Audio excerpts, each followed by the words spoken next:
ನಮಸ್ಕಾರ ವೀಕ್ಷಕರೇ, ತಮಗೆಲ್ಲರಿಗೂ ಎನಾ ಸ್ಟೋರಿ ಲೈನ್ಸ್ ಯೂಟ್ಯೂಬ್ ಚಾನಲ್ಗೆ ಸ್ವಾಗತ. ಮಂತ್ರಾಲಯಂ ಇವತ್ತಿನ ವಿಶೇಷ ವಿಡಿಯೋ. ಮಂತ್ರಾಲಯಂ ದಕ್ಷಿಣ ಭಾರತದ ಪ್ರಮುಖ ತೀರ್ಥಕ್ಷೇತ್ರಗಳಲ್ಲಿ ಒಂದಾಗಿದೆ.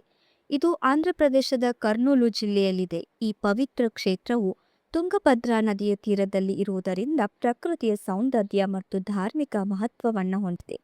ಮಂತ್ರಾಲಯ ಮುಖ್ಯವಾಗಿ ರಾಘವೇಂದ್ರ ಸ್ವಾಮಿ ಅವರ ಬೃಂದಾವನಕ್ಕಾಗಿ ಪ್ರಸಿದ್ಧಿಯಾಗಿದೆ. ರಾಘವೇಂದ್ರ ಸ್ವಾಮಿಗಳು ಕ್ರಿಸ್ತಕ 1671ರಲ್ಲಿ ಜೀವಂತ ಸಮಾಧಿ ಪಡೆದರು ಎಂದು ಭಕ್ತರು ನಂಬುತ್ತಾರೆ. ಅವರು ಬೃಂದಾವನದಲ್ಲಿ ಇದ್ದೇ ಭಕ್ತರ ಕಷ್ಟಗಳನ್ನು ದೂರ ಮಾಡುತ್ತಾರೆ ಎಂಬ ನಂಬಿಕೆ ಇದೆ. ಈ ಕಾರಣದಿಂದ ಪ್ರತಿದಿನ ಸಾವಿರಾರು ಭಕ್ತರು ಮಂತ್ರಾಲಯಂಗೆ ಭೇಟಿ ನೀಡಿ ಸ್ವಾಮಿಗಳ ದರ್ಶನ ಪಡೆಯುತ್ತಾರೆ. ಮಂತ್ರಾಲಯಂನಲ್ಲಿ ಇರುವ ರಾಘವೇಂದ್ರ ಸ್ವಾಮಿಗಳ ಮಠವು ಭಕ್ತರಿಗೆ ಅತ್ಯಂತ ಪವಿತ್ರ ಸ್ಥಳವಾಗಿದೆ. ಇಲ್ಲಿ ಪ್ರತಿದಿನ ಪೂಜೆ, ಅಭಿಷೇಕ, ಭಜನೆ ಮತ್ತು ವಿವಿಧ ಧಾರ್ಮಿಕ ಕಾರ್ಯಕ್ರಮಗಳು ನಡೆಯುತ್ತವೆ.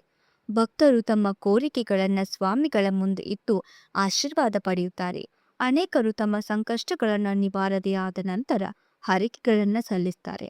ಮಂತ್ರಾಲಯಂನಲ್ಲಿ ಪ್ರತಿ ವರ್ಷ ರಾಘವೇಂದ್ರ ಸ್ವಾಮಿಗಳ ಆರಾಧನೆ ಮಹೋತ್ಸವವನ್ನು ಭಕ್ತಿಭಾವದಿಂದ ಆಚರಿಸಲಾಗುತ್ತದೆ. ಈ ಸಂದರ್ಭದಲ್ಲಿ ಭಾರತದಲ್ಲೆಲ್ಲೆಡೆ ಸಾವಿರಾರು ಭಕ್ತರು ಇಲ್ಲಿ ಸೇರಿ ಪೂಜೆಗಳನ್ನು ಭಾಗವಹಿಸುತ್ತಾರೆ.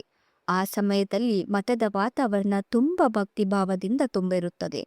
ಮಂತ್ರಾಲಯಂ ಕೇವಲ ಧಾರ್ಮಿಕ ಸ್ಥಳವಷ್ಟೇ ಅಲ್ಲ, ಇದು ಭಕ್ತಿ, ಶಾಂತಿ ಮತ್ತು ನಂಬಿಕೆಯ ಕೇಂದ್ರವಾಗಿದೆ. ಇಲ್ಲಿ ಬರುವ ಮನಃಶಾಂತಿ ಮತ್ತು ಧೈರ್ಯವನ್ನು ಪಡೆಯುತ್ತಾರೆ ಭಕ್ತರು.